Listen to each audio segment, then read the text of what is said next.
The current New Zealand government is a right-wing coalition. The coalition consists of the National Party, New Zealand First, and the ACT Party. The current New Zealand government is terrible. They are terrible in many, many ways. They are terrible for about 100 different reasons. They abolish trade union empowering legislation. Trade unions reduce the massive power imbalance between employers and employees.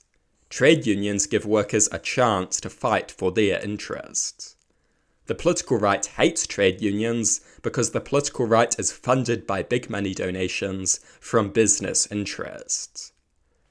The government has presided over growing unemployment. And they couldn't care less, because higher unemployment gives the rich business owners who fund their campaigns more leverage over job seekers. The government has orchestrated deep cuts to the public services that ordinary people rely on. Scientists who monitor earthquake risks have lost their jobs. They have proposed to cut jobs at customs, endangering the security of our borders. Deep and broad cuts have seen many important workers fired. And why the extensive cuts? To fund a massive tax cut for landlords. Taking funding from vital public services to give more money to those who need it the least. Of course, the Prime Minister is himself an out-of-touch rich landlord who owns an array of properties. He does not understand your struggles, and he hardly even pretends to care. He is a very bad leader.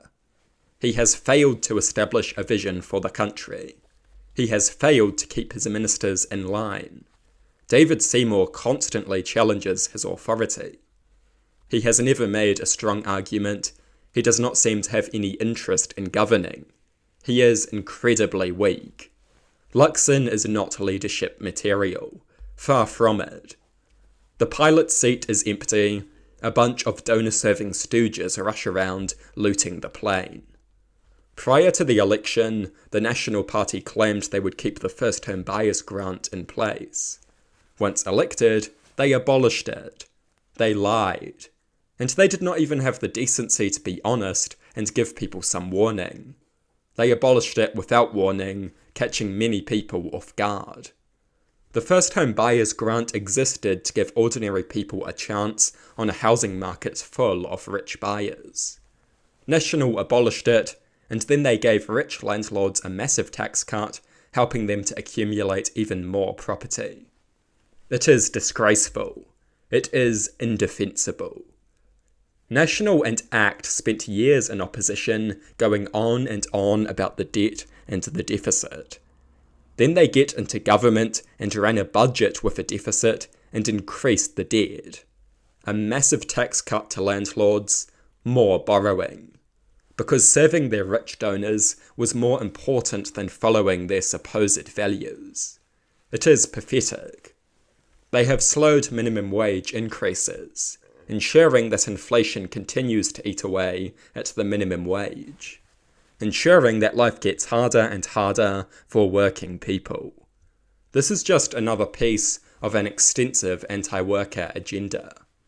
They want to reduce leave entitlements for workers. Under the guise of simplifying the law, they aim to reduce the leave entitlements of countless people. They have abolished free prescriptions, making it harder for people to access the healthcare they need.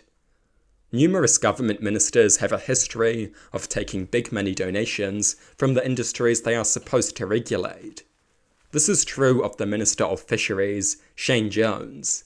He has been cutting fishing regulations. He has received donations from those involved in the fishing industry. This is true of Winston Peters, the Minister of Racing, who has a past of receiving donations from the racing industry. The government appears to be deeply corrupt. The government is also intent on dividing the country. David Seymour and Winston Peters abuse their platform to spout divisive and destructive rhetoric. Rhetoric that hurts the unity and cohesion of the nation. Rhetoric that excites racists and encourages prejudice. Claiming that Maori are not indigenous. claiming that Maori culture is being shoved down people's throats, fear-mongering about transgender people, virtue signalling to the worst people in the country. It is pathetic. In terms of foreign policy, the government is also a failure. They sent our military to train alongside the Israeli military. Israel is in the middle of using that military force to kill thousands and thousands of children. Israel is openly conducting ethnic cleansing. The Israeli Minister of National Security called for ethnic cleansing, and that is what they have been doing. That is just a fact. If you don't believe me, just look at how Israel's ministers speak about their actions in Gaza. Israel has murdered thousands and thousands of children. Israel has brutally raped Palestinian prisoners. And this government sent our military to train alongside them. We would never train alongside the terrorists from Hamas, so why are we training alongside the terrorists from Israel? It is embarrassing and disgraceful. This government has failed to take substantive action on this issue. That needs to change. Empty words are not enough. This government is bad, very bad. The issues highlighted here are just a few of many. I could rant and ramble all day. There is an endless list of stupid mistakes and bad policies. The coalition government is terrible. The coalition loves to speak about wasteful spending. The worst wasteful spending is these people's paychecks. Our tax dollars are paying them as they destroy this country. We need to vote them out in 2026.